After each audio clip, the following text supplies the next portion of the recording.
Hello, everyone. I chose the United Airline deboarding passenger crisis. This crisis occurred on April the 10th, 2017, when four United employees needed to be on flight 3411. Passengers were offered money, a hotel, and a flight in the following afternoon to give up their seat. However, no one gave up their seat, which prompted a manager to come on board and choose passengers who would have to deboard.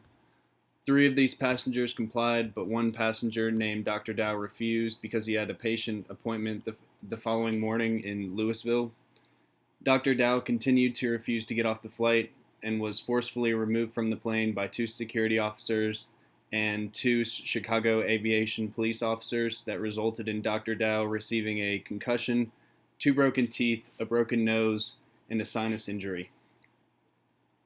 This crisis was made worse because of a video that was taken and because of poor public statements released by Mr. Munoz.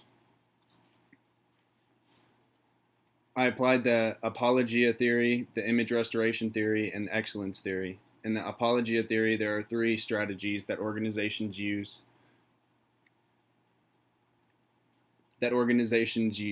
which is redefinition, dissociation, and conciliation. In redefinition, publics tend to forgive the organizations if the policies are above reproach and somehow, some way, something unforeseen happens. One individual whose employment may subsequently be terminated might be blamed, but forgiveness is not guaranteed. If the organization can show how it is taking steps to prevent their occurrence, all may be forgiven.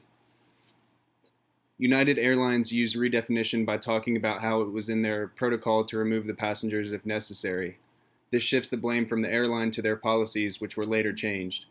They also used redefinition by putting the security guards and officers under a leave of absence. Even though these officers were following the orders from their boss, they used this as a strategy to place the blame on the officers involved. Even though these officers weren't fired and could eventually go back to work, it shows that there was a punishment for this incident.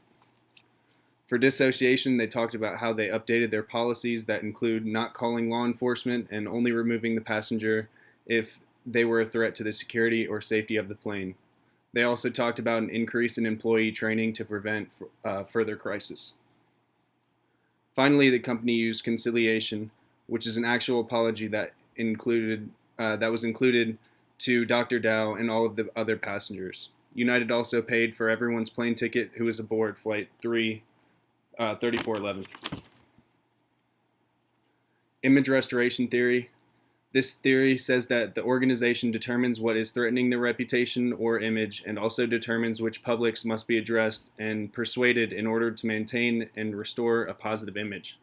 Under this theory, it is important that organizations seek bad news just as often as they keep up with the positive news.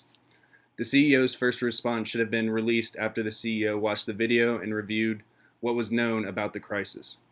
It is unclear if he watched the video, however, he should have considered all of the evidence before his response, and if he did watch the video and read all the comments, he would have known where the public stood, which would have made the response much better.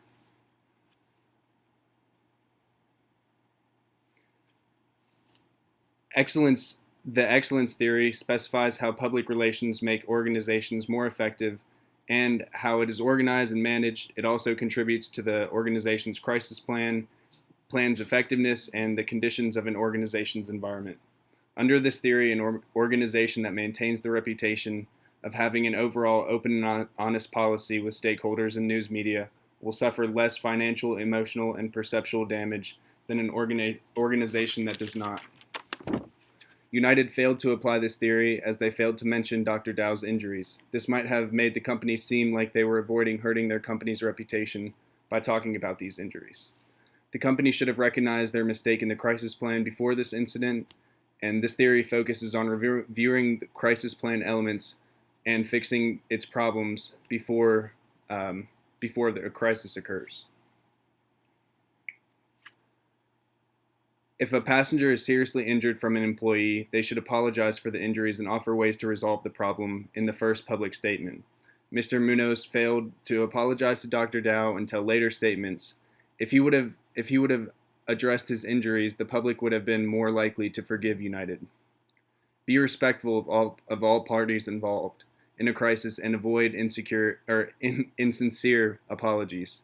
Their first statement said, "This is an upsetting event to all of us here at United. I apologize for having to reaccommodate these customers," but never apologized for the list of injuries sustained by Dr. Dow.